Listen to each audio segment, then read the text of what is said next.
El pasaje en el que se basa la predicación de esta mañana se encuentra en el libro de Ruth, en el capítulo 4, los primeros 5 versículos.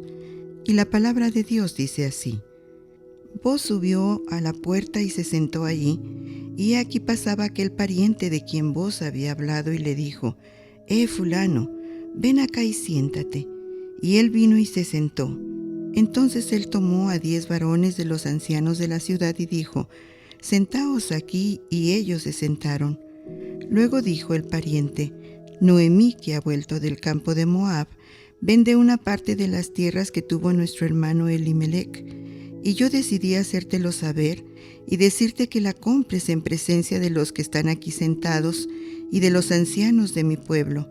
Si tú quieres redimir, redime, y si no quieres redimir, decláramelo para que yo lo sepa, porque no hay otro que redima sino tú, y yo después de ti. Y él respondió: Yo redimiré. Entonces replicó Boaz: El mismo día que compres las tierras de mano de Noemí, debes tomar también a Ruth la moabita, mujer del difunto, para que restaures el nombre del muerto sobre su posesión.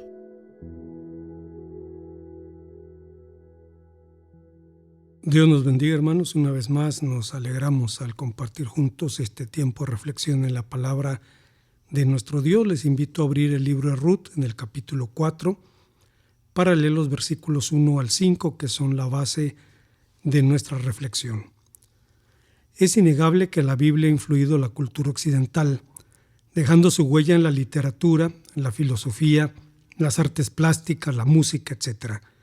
De hecho, durante la Edad Media, Dios y las cosas sagradas fueron el tema del arte. Desde el Renacimiento las cosas cambiaron, pero la influencia de la Biblia no desapareció del todo. Víctor Hugo, un célebre poeta francés del siglo XIX, sentía tal fascinación por Boaz, el héroe masculino del libro de Ruth, que le dedicó un poema.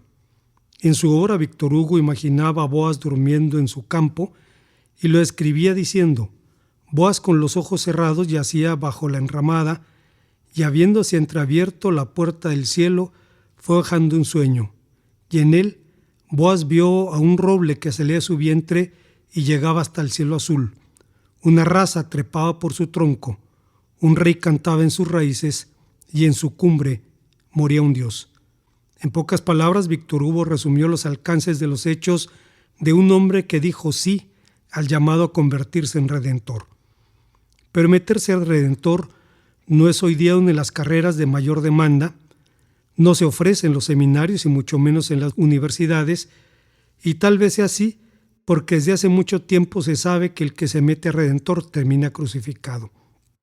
En los hechos, esta advertencia actúa como una especie de narcótico contra la compasión o la indignación justa, como una excusa egoísta para no hacer algo en favor del hermano. Pero no fue el caso de Boaz.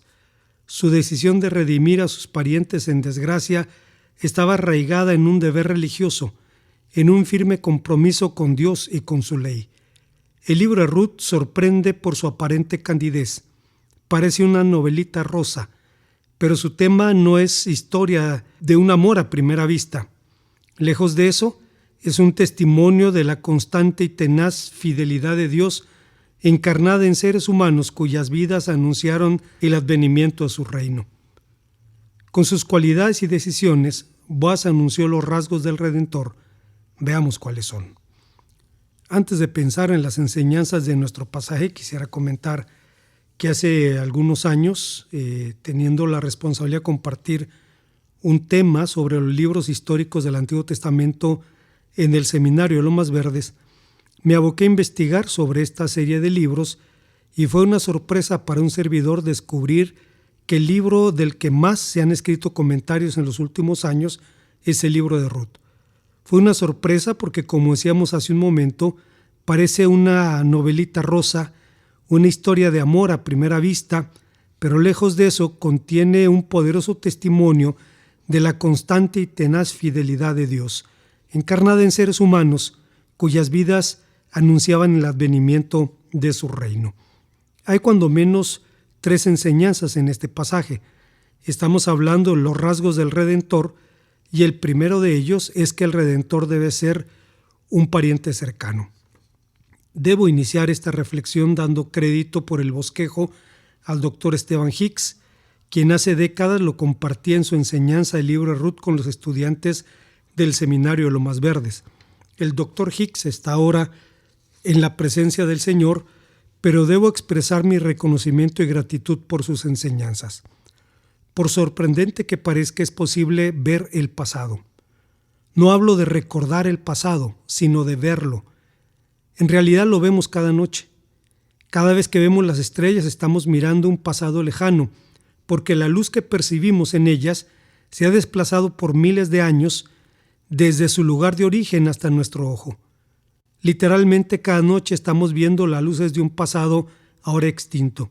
Algo similar ocurre cuando leemos la Biblia, pues historias como la de Ruth nos ponen en contacto con mundos extraños, con ecos de un pasado lejano y primitivo, con un mundo tribal gobernado por valores que afortunadamente siguen vigentes en el trato de Dios para con su pueblo.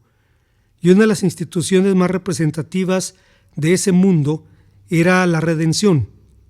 La palabra redención, la palabra hebrea Geulah, encarnaba una conducta social arraigada en la solidaridad.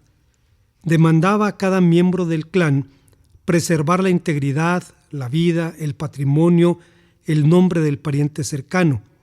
Pero semejante deber no se limitaba a asuntos económicos, pues el mismo nombre que se traduce como redentor, la palabra hebrea Goel, significa también vengador en Números capítulo 35. Es importante recordar que debemos ser cuidadosos en imponer a los términos de la Biblia los significados de nuestra propia cultura. En nuestro idioma, redimir, entre comillas, tiene el sentido básico de comprar de nuevo o de liberar, mientras que el término hebreo cuenta con varios matices adicionales. Luis Alonso Shekel, un eminente hebraísta español, la definía de la siguiente manera: redimir es la acción legal por la cual un responsable, pariente o sustituto recobra bienes enajenados, libera esclavos o cautivos, venga asesinatos, recobra bienes consagrados y se casa con una viuda sin hijos. En el caso concreto del fallecimiento de un pariente sin descendencia, el caso de nuestra historia, se hacía necesario, entre comillas, rescatar el nombre del difunto, engendrando un hijo con la viuda a fin de que el nombre de la familia fuese preservado.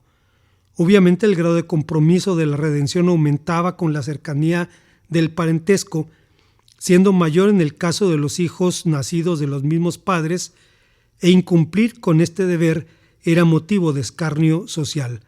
Aunque este estatuto, denominado Yibum en el judaísmo, existía incluso antes de Moisés, fue incorporado a la ley acompañado por la sanción que se establecía para los casos de omisión deliberada.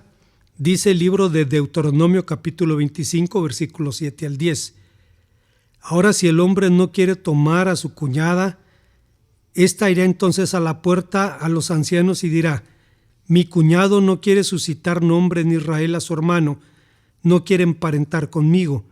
Entonces los ancianos de aquella ciudad lo harán venir y hablarán con él, y si él se levantara y dijera: no quiero tomarla, se acercarán entonces la cuñada al hombre delante de los ancianos, y le quitará el calzado del pie y le escupirá en el rostro y le dirá: así será hecho al varón que no quiere edificar casa a su hermano, y la familia del cuñado recibirá en Israel el nombre de la familia del descalzo. Pero negarse a la solidaridad fraternal no solo era mal visto socialmente hablando, era también algo indigno delante de los ojos de Dios. Fue el motivo del juicio divino a quienes incumplieron con este deber, como nos cuenta el libro de Génesis capítulo 38, versículos 8 al versículo 10. En los Hechos, solo había dos parientes en condiciones de redimir a Noemí. Un fulano, entre comillas, aquel oscuro innombrado a quien Boaz convocó al tribunal, y Boaz mismo. Boaz ofreció al primero la oportunidad de redimir, aun cuando esto significara perder a Ruth, pero es claro que Boaz pensaba en el bien de Ruth y de Noemí y no en el suyo propio. Hay una segunda enseñanza que encontramos en este pasaje. Estamos hablando de los rasgos del Redentor, y el segundo de ellos es que el Redentor debía poseer recursos para redimir. Boaz era un hombre excepcional. Pertenecía a la más rancia aristocracia judía. Descendía de Caleb el conquistador y de Basalel, constructor del tabernáculo, de quien nos habla Éxodo capítulo 31. Boaz era un hombre rico, dueño de tierras y de prestigio social, pero algo que lo hacía aún más excepcional era su sincera piedad personal. En tiempos en los que cada quien hacía lo que era bueno a sus ojos, como dice el último versículo del libro de Jueces, Boaz era un creyente que podía ver la mano invisible de Dios detrás de las circunstancias humanas, como se demuestra en su bendición sobre Ruth. Allá en el capítulo 2, versículos 11 al 12, el hombre dice a la mujer: «He sabido todo lo que has hecho con tu suegra después de la muerte de tu marido, y que dejando a tu padre y a tu madre y la tierra donde naciste, has venido a un pueblo que no conocías. El Señor recompense tu obra, y tu remuneración sea cumplida por parte del Señor Dios de Israel, bajo cuyas alas has venido a refugiarte». En medio de una generación torcida, Boaz era virtualmente un testigo del reino. Era una de las pocas luces que brillaban en la oscura noche de esos tiempos. El texto bíblico no escatima adjetivos para describirlo. Lo llama Ish Gibor Hayil, expresión que puede ser traducida como varón poderoso de excelencia, aunque esta descripción puede implicar la idea de riqueza material. Hablar de Boaz como un hombre rico, como lo hace la Reina Valera 60, es limitarnos a un solo aspecto de su vida. Una valoración más detenida de los términos que lo describen nos ayudan a visualizarlo mejor. En la lengua hebrea existen básicamente dos palabras que significan hombre. Está la palabra Adam y está la palabra Ish. El primero es genérico, el segundo honorífico. El primero describe al hombre en general, como en el Salmo 8, versículo 4, cuando el salmista dice que es el hombre para que tengas de él memoria.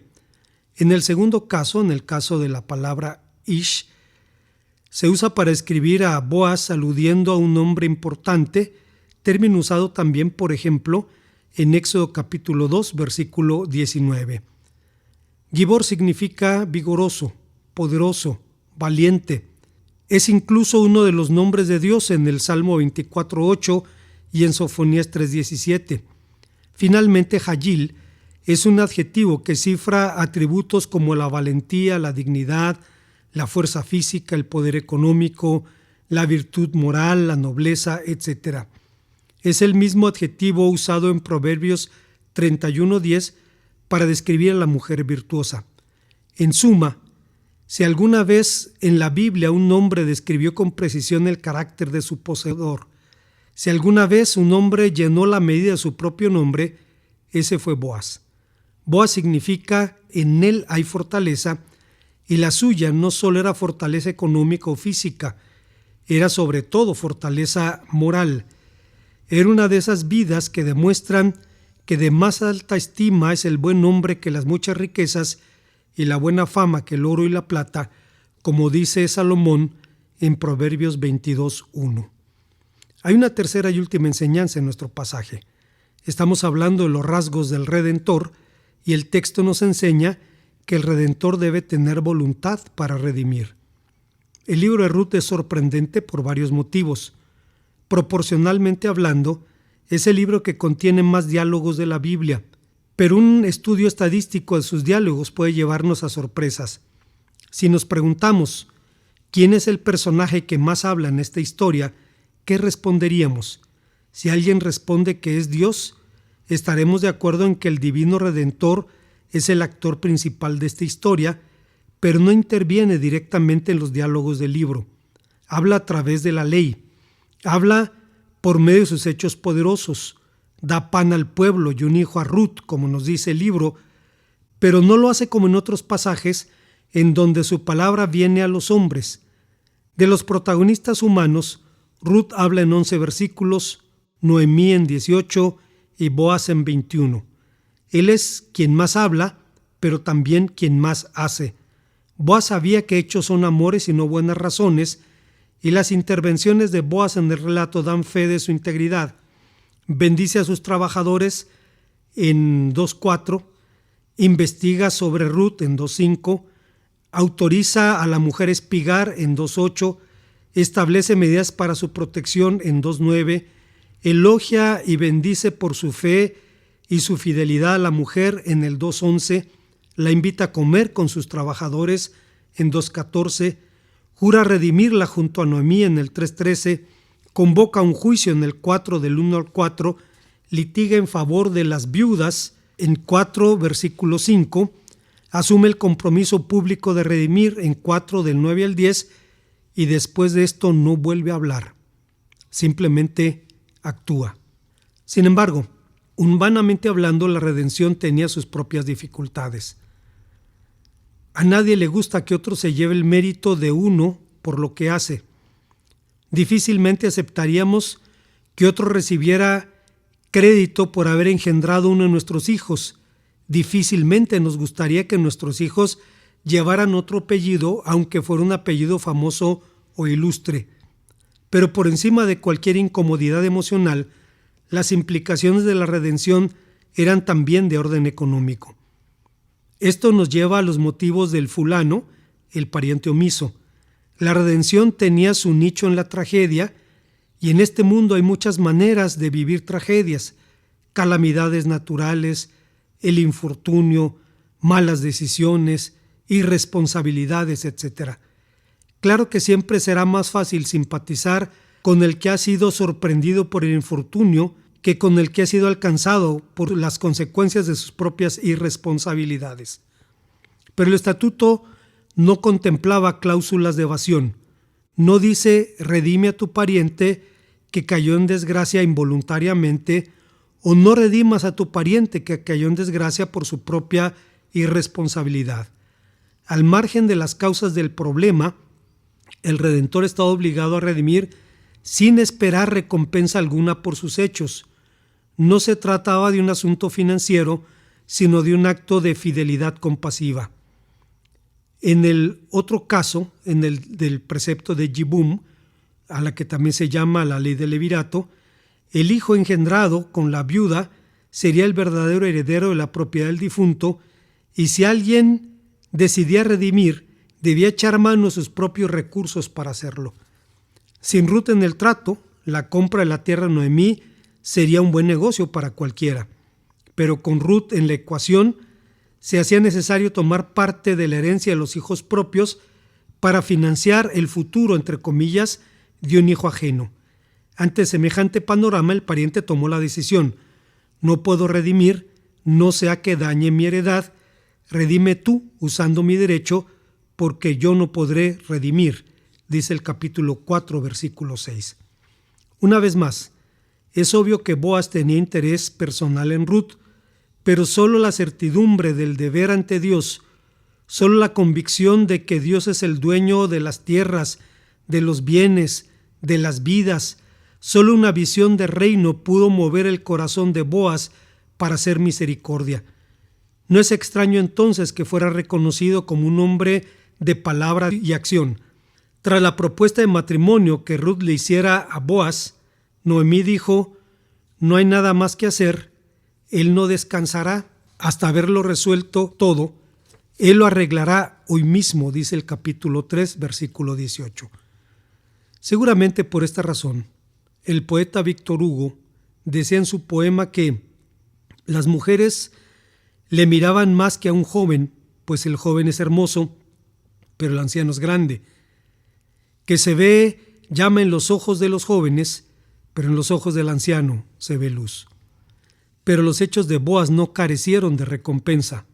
Redimiendo a su familia, Boaz se redimió a él mismo. Quiso perpetuar el nombre de un muerto y terminó perpetuando el de un vivo, el suyo propio.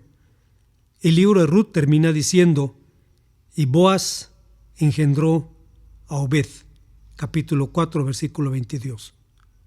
Dios honró el nombre de Boaz, llamando a Obed hijo suyo y no hijo de Elimelec, y dándole un lugar en la historia de la redención. De su descendencia nacería David, el más grande de los reyes judíos, y 1000 años después Dios traería al mundo a Cristo el Señor. Como conclusión, en octubre de 2011, el Estado de Israel negoció la liberación de Gilad Shalit, un soldado israelí cautivo durante 5 años en la Franja de Gaza, a quien intercambió por 1027 prisioneros palestinos.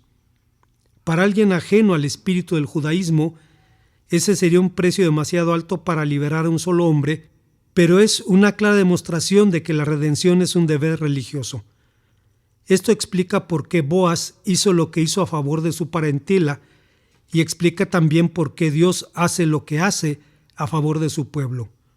Una vez más, afortunadamente esos valores tribales, entre comillas, siguen vigentes en el trato de Dios para con los suyos. Boaz prefiguró al divino Redentor porque como su ilustre antepasado Jesucristo es de nuestra familia. Como su pariente acaudalado, Cristo tenía los recursos para redimir, pero sobre todo el Señor tuvo también la voluntad de hacerlo.